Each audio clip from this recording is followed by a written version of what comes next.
I'm deeply honored tonight to have Me siento honrado Nelson join me. de tener la compañía del Elder Nelson conmigo. Nos sentamos juntos Day after day, week todos los días, semana tras semana, año tras año, reunión tras reunión, meeting. reunión tras He's a reunión. most remarkable man. Él es un hombre You know, admirable. he's never been able to get Él nunca professional standing out of his blood. ha podido deshacerse de su vida profesional. Ill. Si es que hay alguien que se enferma entre las autoridades generales y están en los hospitales de Salt Lake, él siempre Before he comes, va a visitarles al hospital antes de venir a la iglesia. Elder Nelson, pleased to be your companion. me siento muy complacido de ser compañero suyo todo el tiempo. Él, en verdad, cumple el rol de un apóstol de Jesucristo. También estoy feliz de ver al Elder Bullock aquí, y al Elder Johnson, al Elder Samuelson. Why the 70s are such an outstanding part of our Los 70 son una parte muy especial del reino de Dios. overwhelming feeling. Siempre me siento conmovido cuando estoy ante ustedes, hermosos y apuestos jóvenes adultos. Even though it is Me pone aún más nervioso el darme cuenta de que decenas de millares de ustedes están congregados alrededor del mundo. as the years Con el rápido correr de los años, recordarán esta época de su vida as one como una de las más emocionantes. of life. I have great Tengo gran confianza en los jóvenes adultos de la iglesia. one of the most Cuando me preparaba para presidir en el área Europa Central, recibí una de las revelaciones más claras que jamás he recibido.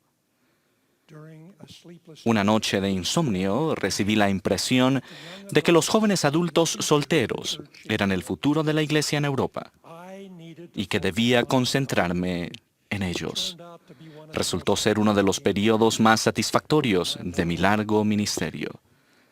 some of the very En años recientes se han obtenido resultados muy satisfactorios. Hemos escuchado las ideas y preocupaciones de ustedes. together we have Juntos hemos aprendido a ayudarles a traer amigos a adorar con ustedes. with you. I've He visto el ferviente poder espiritual de los jóvenes adultos de esta iglesia. Conozco su capacidad. I have seen He visto cómo se fortalecen unos a otros y traen a sus amigos al conocimiento del Evangelio restaurado de Jesucristo. but you were young. Ustedes son jóvenes I am old. y yo soy viejo. Many years separate, Nos separan muchos años. the two of us. When I was your Cuando tenía la edad de ustedes, usaba una regla de cálculos en mi clase de contabilidad para hacer cálculos. I'll just give you a demo. Imagínense y les voy a dar una demostración de cómo esto funciona. I speak at Yo hablo a un ritmo de 140 palabras por minuto cuando doy un discurso. Si divido el número total de palabras de mi discurso entre 140, me doy cuenta de cuánto tardaré en dar un discurso. Para mí eso es mucho más fácil que una calculadora moderna. but in order to keep Pero para mantenerme a la par de la mente brillante de ustedes, almost para casi todos los cálculos he tenido que mantenerme al día con los aparatos modernos. in order to keep Para estar al corriente con ustedes, he tenido que hacer muchos cambios be close. para usar la tecnología de vanguardia. I've learned to Tuve que aprender a usar el comptómetro, una tarjeta perforada 1401, una computadora con almacenaje de discos 360, un BlackBerry, un iPod, un iPhone y ahora mi iPad. add to this Y a eso agréguenle the Facebook, Facebook, the Twitter, blogs. blogs y YouTube. Think of what it is for Consideren lo que eso es para alguien de 88 años. what a trial it ¿Qué is gran prueba le han impuesto a mi generación para mantenernos al día? what you're developing. But we have Pero one sí les llevamos una ventaja a ustedes. we have been through Hemos pasado por todos los cambios. gained experience. Hemos aprendido por propia experiencia algunos de los fundamentos que aún constituyen los cimientos sobre los cuales edificar. To build. Y ustedes solo pueden leer al respecto. Quiero hablarles de esos fundamentos que nunca se deben desechar Discarded, ni descartar. tossed aside. A few Hace unos años, un famoso autor describió a algunos hombres y mujeres de mi época como la generación más grandiosa. El autor Tom Brokaw explicó: esos hombres y mujeres crecieron durante la Gran Depresión, cuando una gran desesperación económica azotaba a la tierra como una plaga. Vieron a sus padres perder sus negocios, sus granjas, sus empleos, sus esperanzas. Aprendieron a aceptar un futuro que se desplegaba un día a la vez. Entonces, justo cuando se asomaba la luz de la recuperación, estalló la guerra en Europa y en Asia. Esa generación fue convocada a la plaza de armas y se le dijo que se entrenara para la guerra. Dejaron sus granjas, sus empleos en la ciudad, su lugar en las líneas de ensamblaje y en sus posiciones en Wall Street. Abandonaron los estudios o pasaron de la toga y el birrete al uniforme militar. Empezaron tarde y con grandes reveses, pero no protestaron. En esa época de su vida, en que los días y las noches debían estar llenos de aventuras inocentes, amor y lecciones del mundo cotidiano, peleaban, a menudo mano a mano, en las condiciones más primitivas. Estaban en el aire todos los días, en cielos llenos de terror, y zarpaban al mar sobre aguas hostiles, muy lejos de las playas de su patria. Cuando terminó la guerra, los hombres y las mujeres que participaron se unieron en breves y gozosas celebraciones, y luego empezaron inmediatamente a reconstruir su vida y el mundo que querían tener. Eran maduros para su edad, fortalecidos por lo que habían pasado, disciplinados por su capacitación y sacrificios. Se casaron en números sin precedentes y engendraron a otra generación. Se mantuvieron fieles a sus valores de responsabilidad personal, deber, honor y fe. Cuando yo tenía la edad de ustedes, teníamos los mismos anhelos que ustedes. Esperábamos con ilusión el romance, los estudios, las profesiones y el matrimonio. Pero nos llamaron a servir y nos enviaron a los 4 rincones de la tierra a participar en una guerra terrible para proteger nuestro derecho básico a la libertad de pensar, actuar, congregarnos y gobernar, amparados por el Estado de Derecho. El servicio no era solo para nosotros, era una contribución a las generaciones venideras. Avanzamos voluntariamente y se requirió gran valor para ello. Aunque no reclamo el título solo para mí, soy uno de los sobrevivientes de la denominada generación más grandiosa. Al mirar al futuro de ustedes, ruego que den un paso hacia adelante y asuman su responsabilidad de preservar el noble legado del pasado. Ruego que en un día futuro a ustedes se les conozca como la generación más grandiosa. Su guerra es diferente. Soy muy consciente de que el desafío de ustedes será mucho mayor. Nosotros conocíamos al enemigo en el campo de batalla porque nos disparaba. Hoy el enemigo es más siniestro, pues no siempre nos da una batalla frontal, sino que se esconde en casi todo aparato conocido por el hombre. Su plan es sembrar una idea malévola acá o allá, para desviarnos de las virtudes que nos ha enseñado nuestra gloriosa historia. Con su astuto plan, ha creado maneras de debilitar la fe cristiana.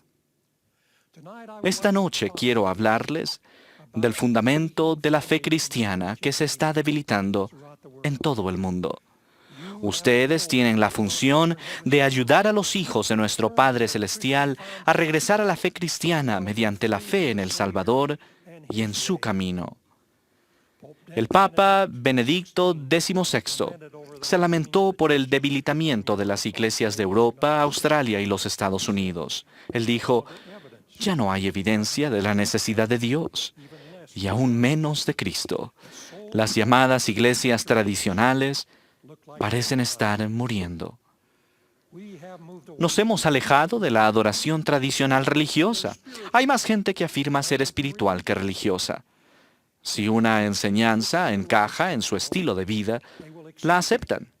Y ésta llega a formar parte de su fe. Si no, desarrollan su propia fe, hecha por los hombres.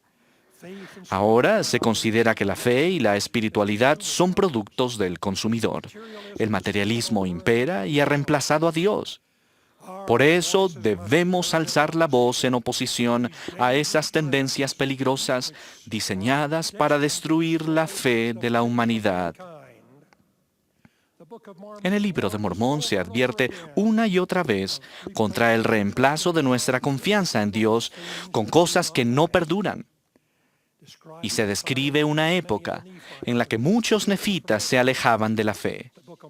El Libro de Mormón dice: se volvieron orgullosos, envaneciéndose su corazón por motivo de sus enormes riquezas. Por tanto, se hicieron ricos a sus propios ojos, y no quisieron hacer caso de las palabras de los profetas para andar rectamente ante Dios. Mis queridos amigos, al ver debilitarse la fe cristiana en la sociedad, la fe de ustedes debe hacerse aún más firme y segura.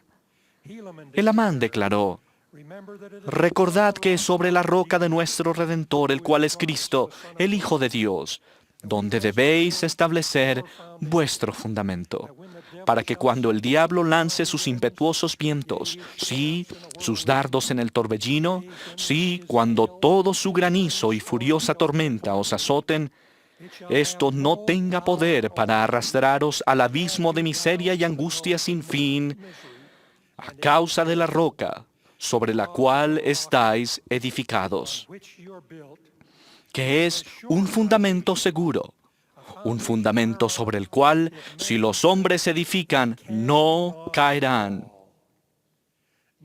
Nefi nos recordó y hablamos de Cristo.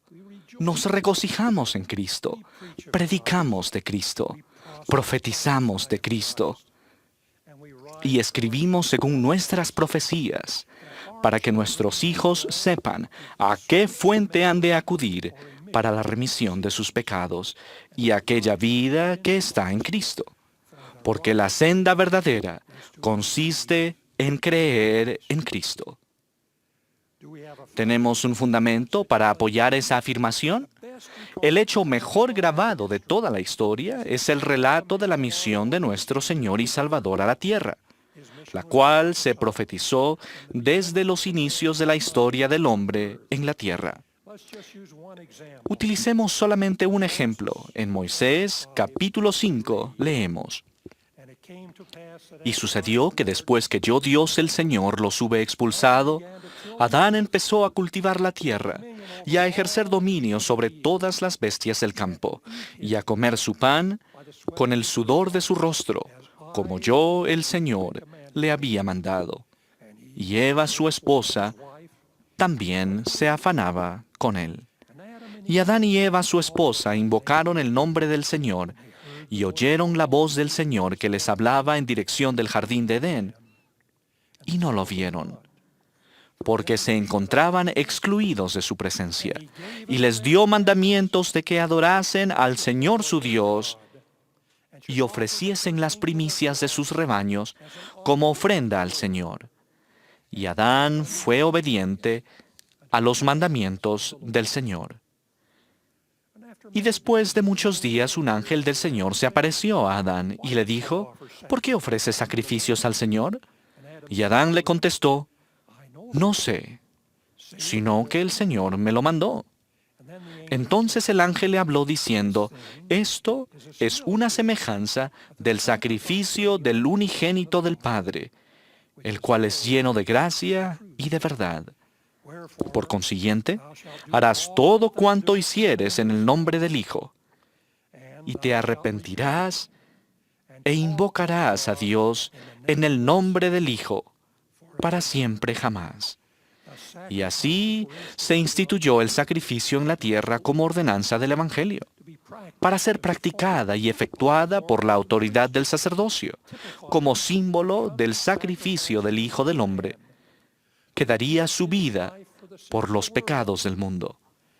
La ordenanza siempre se realizaba de tal forma que se orientara de forma particular al sacrificio del Señor cuando vendría en el meridiano de los tiempos. La ofrenda de la Pascua, por ejemplo, se escogía como ofrenda a un cordero macho de 1 año, sin mancha ni defecto. Se derramaba la sangre y se tenía cuidado de no romper ningún hueso.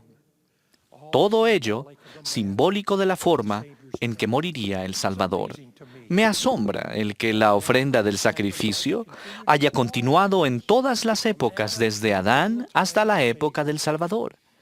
Aunque hubo muchos períodos de apostasía, la esperanza de que el Señor expiara los pecados de la humanidad mediante su Hijo unigénito y de que su sangre expiatoria hiciera posible la inmortalidad, permaneció en la mente de todos ellos con claridad. En general, el ofrecer sacrificios como ritual terminó cuando vino el Salvador a la tierra y se instituyó la Santa Cena para recordar a sus seguidores que Él había venido a la tierra y había realizado su ministerio terrenal. Como recordarán, y lo leemos en Lucas, capítulo 22, entonces tomó el pan y habiendo dado gracias lo partió y les dio diciendo, esto es mi cuerpo, que por vosotros es dado. Haced esto en memoria de mí. Asimismo, tomó también la copa después que hubo cenado, diciendo, esta copa es el nuevo convenio en mi sangre, que por vosotros se derrama. Una vez más, me asombra que ese recordatorio, aún a través del oscuro período de la apostasía, se practicó de muchas formas a lo largo de las generaciones hasta la restauración del Evangelio. Cuando de nuevo estuvo el poder del sacerdocio en la tierra para efectuar la sagrada ordenanza. En todos los periodos de la historia escrita, hallamos el constante recordatorio de la misión del Salvador. Él vino a la tierra con doble nacionalidad, una de Dios y una de los hombres. Fue así que pudo realizar su grande y ennoblecedor sacrificio por nosotros con su expiación. ¿Podría haber pruebas más firmes que estudiar las doctrinas en todas las épocas de que Él es Jesús el Cristo, el Salvador del mundo? Él nos ha dado su Evangelio para guiarnos y dirigirnos en nuestra estadía terrenal. El presidente David O. McKay dijo, la responsabilidad de demostrar al mundo que el Evangelio de Jesucristo resolverá sus problemas descansa en los hombres que lo afirman, que creen que todo problema del mundo se puede resolver mediante la obediencia a los principios del Evangelio de Jesucristo. La solución a los más grandes problemas del mundo se hallan aquí en la Iglesia de Jesucristo. Se han hecho amplias previsiones no solo para las necesidades individuales, sino también para las naciones y los grupos de naciones. Reconozco que parece que nos adjudicáramos una sabiduría superior, pero no es así. Es solo la aplicación del plan de Dios a los problemas del mundo. Ustedes que poseen el sacerdocio tienen más responsabilidad hoy de la que jamás ha tenido la Iglesia, ya que viven en este momento creativo de la historia. Y repito, si afirmamos tener la verdad, todo santo de los últimos días queda obligado a vivir de tal forma que cuando los pueblos del mundo respondan al llamado y vengan a probar el fruto del árbol, encuentren que es sano y bueno. El gran mensaje que llevamos al mundo es que el Evangelio de nuestro Señor y Salvador se ha restaurado de nuevo a la tierra. Su iglesia está otra vez en la tierra con el poder y la gloria del santo sacerdocio. A los que son ordenados, se les da el poder de actuar por Él como agentes para traer las doctrinas, las ordenanzas, los principios y los poderes para atar en la tierra como se hará en los cielos. Esta es la iglesia del Salvador, y Él dirige los asuntos de su iglesia mediante sus profetas escogidos. Los profetas a su vez enseñan el Evangelio a los demás y testifican que Jesucristo es el Salvador y Redentor. Esta época es la dispensación del cumplimiento de los tiempos, de la que han hablado los profetas desde el principio, del cumplimiento de todo lo que se ha registrado, tal como lo han dicho los profetas del Señor y como se ha plasmado en las Santas Escrituras. Esta no es una iglesia nueva, sino una iglesia restaurada al mundo en esta época. Ustedes son la generación que el Señor guardó para estos días. Salieron de las aguas del bautismo con un convenio y una promesa al Señor de representarlo al ayudar a la gente a desechar sus modos mundanales y a regresar a las bendiciones que se nos prometieron si lo seguimos y vivimos su Evangelio. Pueden ayudar a los hijos del Padre Celestial a regresar a su fe cristiana y a tener fe en Él y en su camino. Tal vez se pregunten, ¿qué puedo hacer? Hace unos meses, nuestro presidente de estaca sugirió 4 cosas en la reunión sacramental para ayudarnos a traer a otros a Cristo. Primero, la oración diaria. Me gusta lo que dice el diccionario bíblico. En cuanto aprendemos la verdadera relación que tenemos con Dios, o sea, Dios es nuestro Padre y nosotros somos sus hijos, entonces la oración se vuelve natural e instintiva de nuestra parte. Muchas de las llamadas dificultades con la oración surgen porque olvidamos esa relación. La oración es el acto mediante el cual llegan a concordar la voluntad del Padre y de sus hijos. La finalidad de la oración no es cambiar la voluntad de Dios, sino obtener para nosotros y para otras personas las bendiciones que Dios ya esté dispuesto a otorgarnos, pero que debemos solicitar a fin de recibirlas. Se requiere algo de trabajo o esfuerzo de nuestra parte para obtener las bendiciones. La oración es una forma de trabajo y es el medio señalado para obtener la mayor de todas las bendiciones. El presidente Monson dijo: a los que están al alcance de mi voz y que están pasando dificultades grandes y pequeñas, la oración brinda fortaleza espiritual. La oración es el medio por el cual nos acercamos a nuestro Padre Celestial que nos ama. Hablen con Él en oración y después escuchen la respuesta. Los milagros se llevan a cabo por medio de la oración. Recuerden orar con fervor. Hagan su oración personal diaria y luego ayuden a otros a regresar a la fe cristiana animándoles a orar de rodillas. Segundo, el estudio diario de las Escrituras. ¿Existe un testigo más firme de Jesucristo que los testimonios del Libro de Mormón? 233 de los 239 capítulos mencionan al Salvador. Es asombroso. Tengan su estudio personal diario de las Escrituras y luego ayuden a otros a regresar a la fe cristiana, animándoles a estudiar las Escrituras diariamente también. Tercero, ser dignos de ir al templo. Algunos de ustedes han ido al templo y otros no. Conviene entender lo que se requiere para obtener una recomendación. Entendemos claramente el proceso por el cual acudimos a nuestro juez en Israel y le confirmamos que somos dignos de tener una recomendación del templo vigente. Y luego vivimos las normas requeridas para esa recomendación. Vivan de tal forma de que su ejemplo recto demuestre cómo vivir para ser dignos de merecer las bendiciones del templo. Cuarto, Actos diarios de servicio. Recuerden las palabras del rey Benjamín.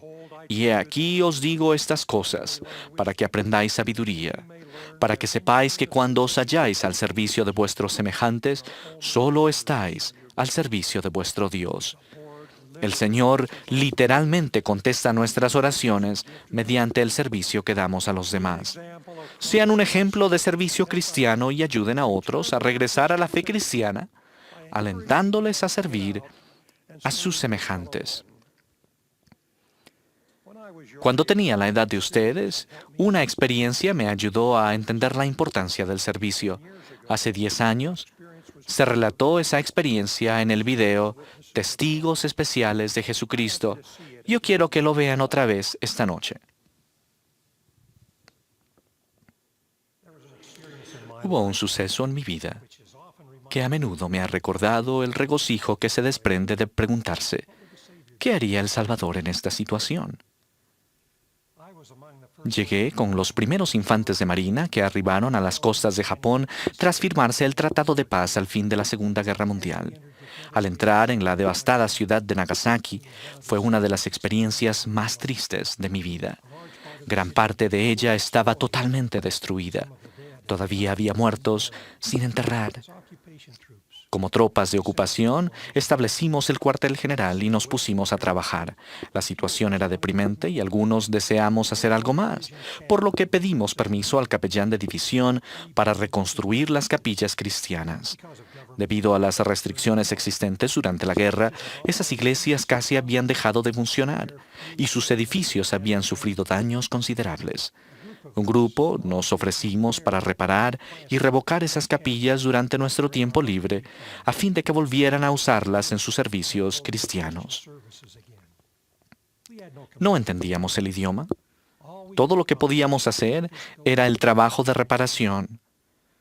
Buscamos a los clérigos que no habían podido ministrar durante la guerra y les instamos a volver al púlpito. Fue magnífico verles experimentar de nuevo la libertad de practicar sus creencias cristianas. Lo que ocurrió cuando nos íbamos de Nagasaki para volver a casa, no lo olvidaré jamás. Cuando subíamos al tren que nos llevaría a los barcos, muchos de los otros infantes de marina comenzaron a hacernos burla. Tenían a sus novias despidiéndose de ellos y se reían de nosotros diciendo que nos habíamos perdido el pasarlo bien en Japón, por haber perdido el tiempo reparando paredes. Mientras se mofaban de nosotros, aparecieron por detrás de una pequeña subida que había cerca de la estación unos 200 cristianos de las iglesias que habíamos reconstruido y cantaban «Con valor marchemos». Nos llenaron de regalos y se quedaron junto al ferrocarril. Y cuando el tren se puso en marcha, ellos y nosotros estiramos las manos y nos tocamos los dedos en despedida. No podíamos hablar, ahogados por la emoción, agradecidos por haber podido ayudar un poco a restablecer el cristianismo en un país después de la guerra.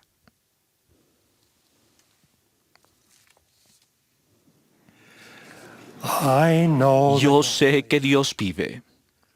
Sé que todos somos sus hijos y que Él nos ama.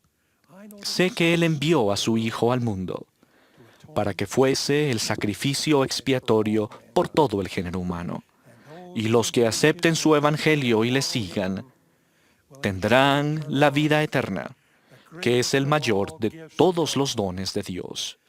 Sé que Él dirigió la restauración del Evangelio sobre la tierra mediante el ministerio del profeta José Smith. Sé que la única alegría y felicidad duraderas que tendremos durante nuestra experiencia terrenal la hallaremos al seguir al Salvador, al obedecer su ley y guardar sus mandamientos. Esta noche, mis jóvenes amigos, les extiendo el reto de elevarse a un nuevo nivel de compromiso, a llegar a ser la generación más grandiosa, al ayudar a los hijos de nuestro Padre Celestial a regresar a la fe cristiana y a un firme fundamento religioso tan necesario para disfrutar de paz mental y verdadera felicidad en este periodo de probación mortal. Que el Señor les bendiga con valor, audacia, entusiasmo y el deseo de restaurar la fe mediante el Evangelio de Jesucristo. Él vive. Este es mi testimonio para ustedes en su santo nombre. Sí, el nombre de Jesucristo. Amén.